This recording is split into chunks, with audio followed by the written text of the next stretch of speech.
Hey everyone, welcome back to Crypto Cash. Thank you so much for joining me here. I hope you're having an amazing day. We're taking a look here at Pepe, seeing what's going on. And just to reiterate, we are still within that support range, so we're not in dire straits by any stretch.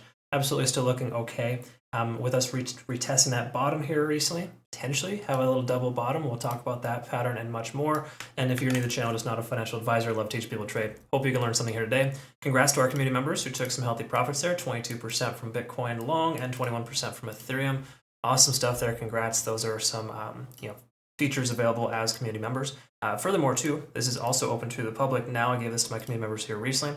Got a first 100 users get a $100 trading bonus with BINGX. No minimum trading volume or deposit required. So awesome, cool thing there. That's some free money for using the exchange.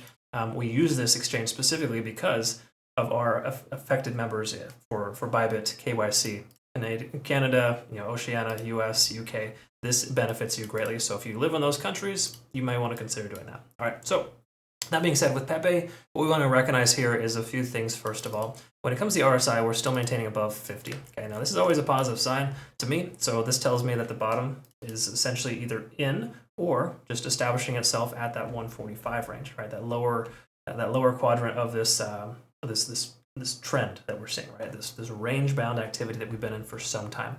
I think we've been counting since May 13th, almost 10 days straight of price being stuck in that range, very close to it. Take a quick look at the moving average. We can see once again we're still below the 20-day SMA. The 50 days working its way in. We don't have 50 days of trading just yet, but once we do, we'll be able to see roughly where that's at. My guess is we're going to be below that as well, but generally speaking, that's a resistance range. So the price does come up, just say inevitably it comes up here. We will probably see a rejection of the 190 to 195 range. And that's roughly where that's consolidating. So just know that it will be a resistance now moving forward when it worked previously as a support. Take a look at the 4 hour. We can kind of recognize here that we are kind of sort of seeing that double bottom pattern here where the price action is potentially on its way up. There's no guarantees in that, but definitely something worth paying attention to. What we want to look at too as well here is the RSI. We're kind of trending right at 50 on the RSI. So keep in mind, just because the price is above 50 and just kind of retesting that, the fact that it's been right at that range for a few days now, or a few hours rather, for a few candlesticks, doesn't necessarily imply it's just going to bounce and continue higher. There's a slightly larger chance of that, but it doesn't necessarily mean that we're in the clear because we're above 50, because we've been kind of just averaging ourselves out there. Okay, so it really just tells us the average true range for this coin is really close to where the price is at, 160. It seems to be the average price range for this coin. So if you're not familiar with the average true range, it's definitely just something to pay attention to. It kind of, the amount of volume kind of divided by the amount of days really kind of tells us how much, where your average price is going to be. And that is essentially right where we're at right now. We do have a convergence here on the MACD, which is nice. This is a nice shift in momentum. Yesterday we were on our way down.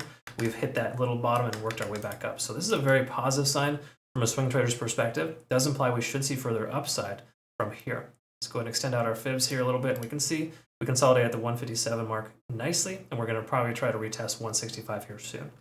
So it does feel like we're moving towards a little bit further up. But we got to recognize there is this resistance level here at 163. I talked about previously, which was potentially supposed to be a support level here. Blasted straight through it, didn't matter at all. But we can see it's working as a resistance right now. Okay, so we have this little ascending type of wedge pattern. Typically they break out to the upside, considering it derived from the downside. But we're still not in the clear because that is a resistance level, previous established resistance. So until we close above that, I wouldn't get super excited, but I would say that there's a good chance we break above. That'll be the new support, and it should continue us higher. Okay, so all in all, pretty good stuff there in that sense. Let's take a look at the hourly. Let's see what we're looking at here. So when it comes to TD sequential, we can see we're not really hitting these overextended states. We hit an 8 previously, now we're at a 7. So they're not like super strong in either direction. Okay, so it does go to show we're seeing a lot of consolidation at this level, building that foundation of volume before we potentially leg up from here. So I know it sounds kind of ridiculous. It's like the price will either go up or down from here, right? Obviously, if we lose this support level, we can expect the price to stay down and be below that level for some time. If we can maintain the current price point where we're at right now, there's a good chance we're going to be able to see the price action continue higher. So all in all, looking pretty decent here in the overall sense of things, but I feel like with TD sequential here where we're at right now, we could very well see a little consolidation between the 157 and 163 mark and continue higher from there. It does seem to be more sensible the price will go up than down because we are officially establishing higher lows. That's the first sign you look for in a trend reversal. And if we kind of look at this downtrend here, we can kind of see, if we just kind of go with these candle wicks here, we are now kind of above that descending trend, right? We finally broke above.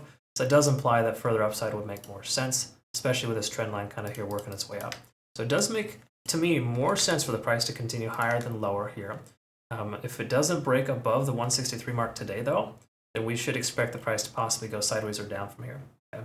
Again, a lot of little scenarios could happen, but generally speaking, I think Pepe is looking strong in the overall sense of things, but there's still not like a lot of proof here that the price is just going to break out. We do have confirming factors though with MACD convergence on the 4 hour. I think that's very, very big. And then we also have an ascending trend here. We broke the descending trend, and we're establishing higher lows. Most of those things, you put those all together, it's a good or better chance the price action will continue higher from here. Okay, so my odds are 60 to 70% likelihood the price is going to go up and down. That's what I'm expecting here.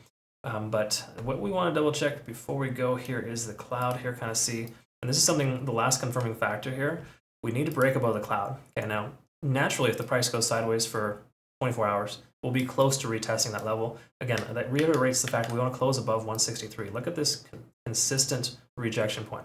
It's important to recognize that this is the level that the price action needs to be above before we continue higher. Okay? So we just really, I think in summary, a closure above 163 would kind of solidify that. And when I say closure, I'm not just talking about an hourly close above. We need to have a nice solid daily closure above that level, and quite possibly even 2 days. I know it seems crazy for some of you impatient folks out there, but there's a reason why I've survived the markets for as long as I have. Right? Trading for almost 20 years, went from traditional stock market to futures, ETFs, and then of course over to crypto. And I can tell you, conservative approach is the best way to survive this market. And it's not all about spending millions of dollars to earn millions of dollars. It's about making sure you survive to trade another day.